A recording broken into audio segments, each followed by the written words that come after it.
Samedi, très tôt matin, je suis sur la route en direction de Montréal. C'est un bon moment pour prendre un peu de temps pour soi-même, pour réfléchir. Mais loin du stress de la semaine et des occupations de la routine, c'est le bon moment pour aller se former. Alors dans cette vidéo, on va parler de l'importance de la formation, du développement personnel et aussi d'investir en soi-même. Je suis en direction vers Montréal aujourd'hui pour une formation donnée par Investir au pays de Philippe Simot, que vous connaissez très bien. Restez connectés, la vidéo commence tout de suite. À bientôt.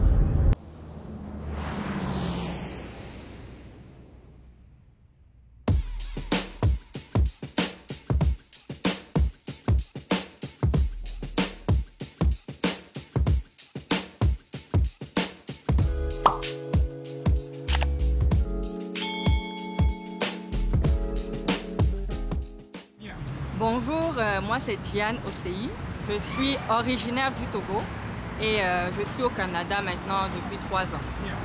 Bonjour, mon nom c'est Alpha Omar So, je viens de la Guinée-Conakry. Allô, je m'appelle Benita, je suis d'origine congolaise et j'habite à Gatineau. Bonjour, moi c'est Lionel Ekoum, je viens du Cameroun.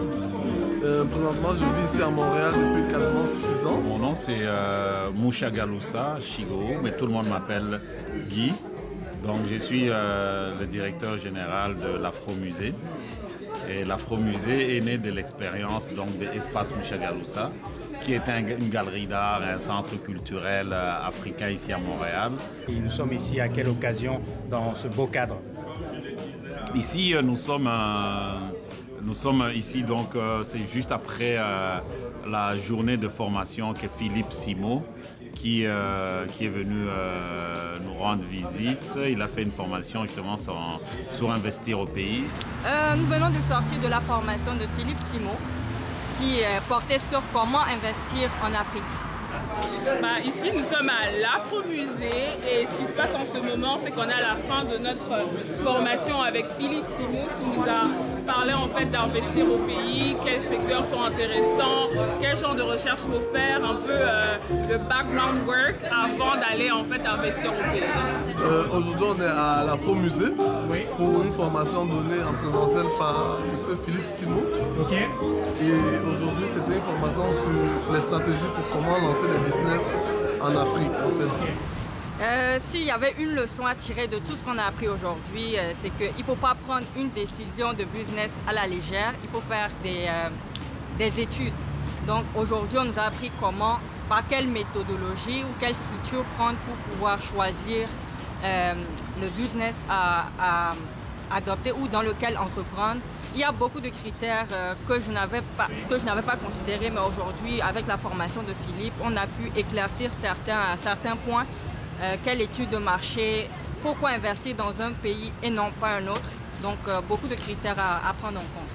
Alors, une des meilleures leçons que j'ai retenues, on a la possibilité de devenir un chat ou devenir un tigre.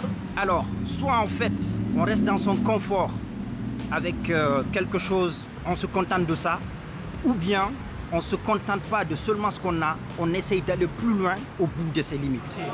Moi, en fait, c'était plus une interpellation qu'il a faite à la fin pour nous pousser en fait à aller en dehors du confort, un confort un peu comme imaginaire qui a été créé pour qu'on puisse rester ici, mais qu'on prenne ses skills, tout ce qu'on a appris pour aller l'appliquer en fait chez nous et que il faudra un peu sortir de ce confort-là pour devenir plus grand.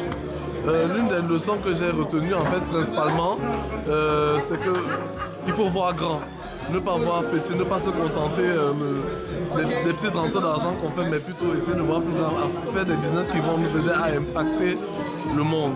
Et surtout que tout commence par le mindset. Je pense que Philippe Simot, c'est plus quelqu'un à présenter. C'est une personne qui fait merveilleusement le pont entre les diasporas et le continent mère. Et il le fait de façon brillante, il le fait pour promouvoir l'entrepreneuriat. Merci à vous, au revoir. Et bien voilà les amis, c'est tout pour aujourd'hui. Comme je le disais, il est très important d'investir en soi-même souvent on a tendance à vouloir aller se former chez les autres, chez un Américain, chez un Canadien, un Français, un coach quelconque, un formateur quelconque, au lieu d'aller se former chez quelqu'un de notre communauté qui comprend nos réalités et qui a l'expérience, qui a les résultats, le palmarès pour le prouver. Donc vraiment preuve à l'appui. Et donc j'encourage tout le monde de trouver vos mentors, de trouver des formations, de bien vous former avant de vous lancer dans l'entrepreneuriat et donc investir au pays. Bien évidemment, c'est la référence et aujourd'hui, la formation a été un succès.